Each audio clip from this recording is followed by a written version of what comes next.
Welcome back to today's M.I.L.F, Mothers in Life Flourishing. I'm your host, back again, Sydney Michelle, and today we're slowing all the way down.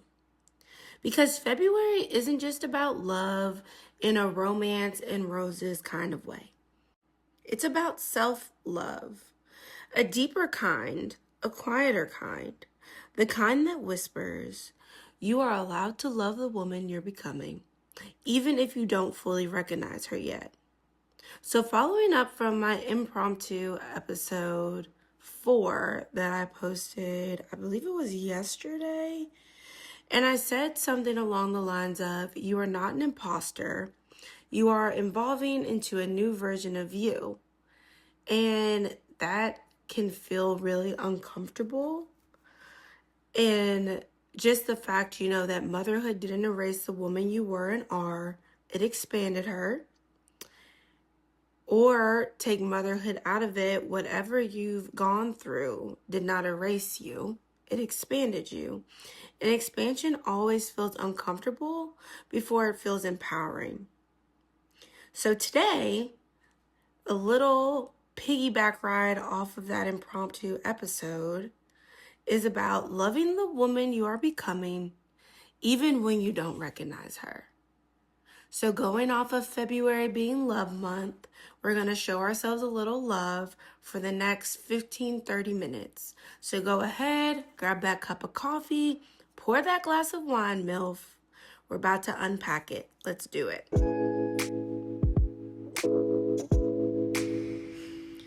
Okay, so here's the truth that nobody likes to admit.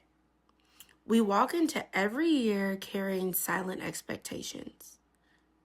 Every year. I mean, obviously, a lot of us voice our New Year's resolutions. However, I feel like there's always like those goals or things that we strive to achieve that we don't tell anybody. I mean, specifically for me, that's exactly what I do. I don't like to tell everybody things just in case, those things that I want to happen don't come to fruition. So then I don't feel like a fraud or feel bad for not achieving them.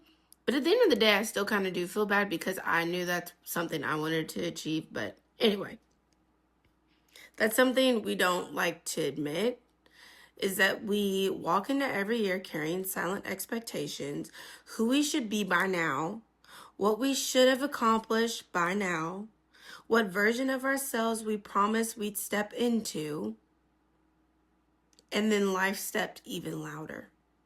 Motherhood happened, work happened, emotions happened, relationships happened, some good, some bad. All in all, life lifed, and it happened. And suddenly you're looking at yourself like, how did I end up here? This isn't what I planned. But hear me. The woman you are right now is not a disappointment. She's data. She's evolution. She's evidence that you survived things you never planned for. And that's big. Letting go of last year's expectations isn't giving up. It's acknowledging I'm not who I thought I'd be, but maybe that's the blessing. Maybe, just maybe, I'm the woman I'm supposed to be in this moment. So for me last year, honestly, my goal was to just survive everything that had been thrown at me. I mentioned on episode 1 that 2025 was by far the hardest year to date for me. It was hell. I mean, if I'm going to be completely honest. So many things out of my control happened that affected me mentally, emotionally, and relationshiply, if that's even a word. It affected how I showed up for my kids, my husband, and the overall vibe of our household was just off. And that's a story for a whole nother episode, but essentially, I feel like I had to, at some point, try to change my mindset and shift it to, what if all of this is happening for a reason that I just don't know yet? Like, it's for a reason that's still unseen to date, unfortunately, but essentially God is preparing me for something that's bigger than me. So that's why I'm still in this season. And I had to make that mental shift because 2025 was literally eating me alive. So now some of the things I've carried into this year, I definitely thought would have been gone. And they're still here. And that is a sucky feeling because while I just wanted to survive 2025, at the same time, for whatever reason, and I'm sure a lot of you all, whether you admit it or not, like I think people, get to that last week of December and, it's December 31st and you're drinking your champagne and you're watching the ball drop and you go to sleep and it's kind of like, okay, tomorrow everything's going to be better because it's a new year, new me, right? Wrong for me. I wanted to wake up January 1 and I wanted to feel lighter, happier, overall freedom, right? And I didn't.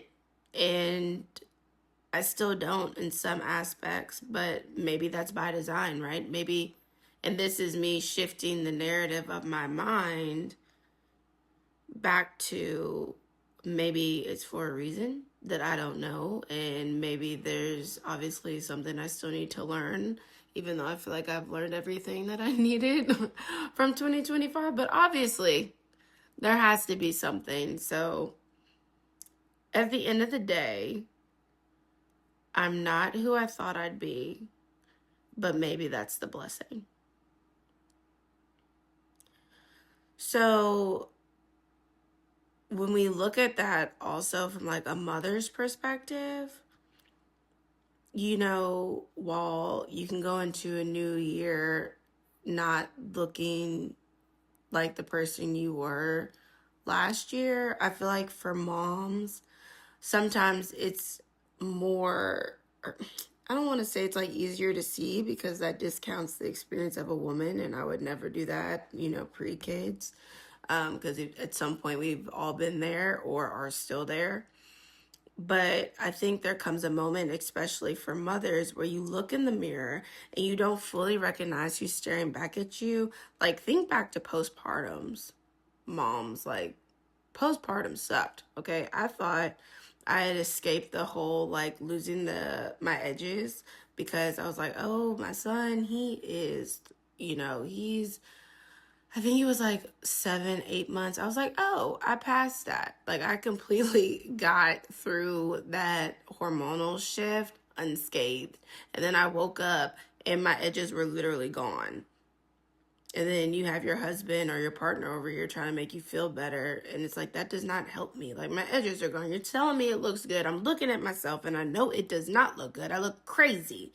But anyway, I digress. So I think especially for mothers, because you do have those hormonal shifts and so many things change due to, childbirth and everything that goes along with that. So, for example, your body changed. Or it doesn't even have to be motherhood. It could have been like you got sick or, there are so many different things. You lost your job. You got a new job. Like there are so many shifts that a woman goes through. It doesn't have to be childbirth all the time, but your body changed, your energy changed, your desires changed, your boundaries shifted, your tolerance for chaos also shifted, like low, very low. Like, don't talk to me until I've had my coffee low. Like, that's how low my tolerance for chaos is.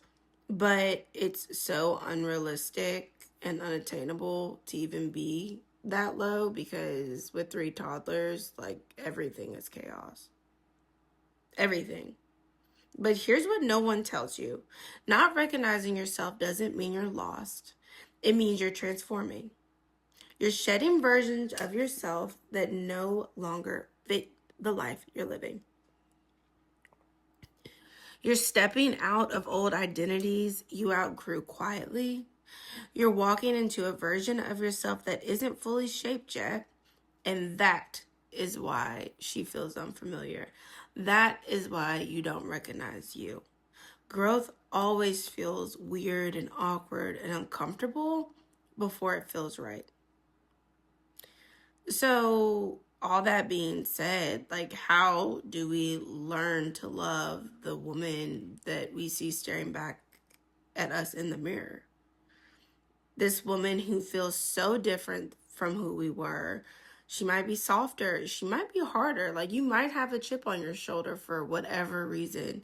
You might be stronger, more tired, more aware. So, how do we learn to love her? And I think for me, this is what I've had to do. And I hope, this will help you guys. So, I think you start with the small things, the little things. I think it's episode 5, so you can kind of tell that my vibe is and has been, just essentially baby steps. Like, just taking the smallest step is a step in the right direction. So you start with 1. Let's just honor what we survived. Honor what she survived. Honor what you survived. Everything you went through last year. She carried it. You carried it. And you didn't quit. The woman in the mirror that you see did not quit. Then we need to respect what she needs now. Ask yourself, what do you need now? Do you need more rest? Do you need more silence?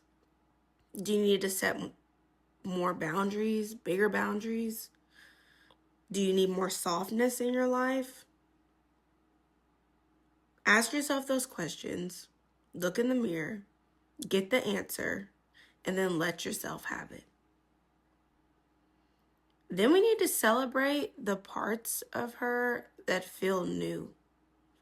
Like, we have to stop fighting the changes that we are going through, and we have to start celebrating them, right? So maybe you cry more than you used to. I know before I had kids, I was tough. Like, I mean, I'm still tough, but nothing made me cry. Well, I mean, things obviously made me cry. I'm human. If you hurt my feelings, I might shed a tear. However, like, for example, watching movies would not shed a tear. It doesn't matter how sad the movie got, no tears. Now, post kids, tears all the time. I cry, like, talking to people about certain things. I cry giving speeches about certain things. I cry watching movies and shows now. This girl cries. I'm a crier now. And I'm okay with that. So maybe you cry more. Maybe you dream differently. Maybe you're realizing that you're braver than you ever thought you could be, and that scares you a little bit, but that's a great thing. That's an amazing thing. And maybe you're finally learning to choose yourself. Now, that one right there, finally learning to choose herself, is me talking to me. This is where I'm trying to be at. And if I'm being honest, it does feel a little uncomfortable choosing to put myself first and choosing to step out of my comfort zone and not letting my excuses for why I can't or why I shouldn't do something keep me from doing it and growing.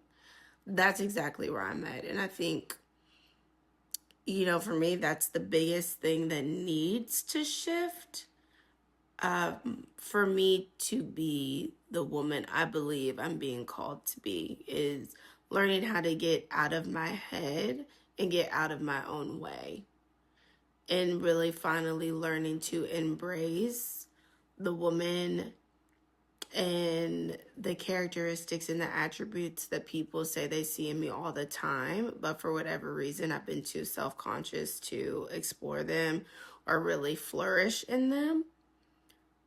So That's where I'm personally at, is finally learning to choose myself. And then we have to stop comparing her to the woman we were. That version had her purpose.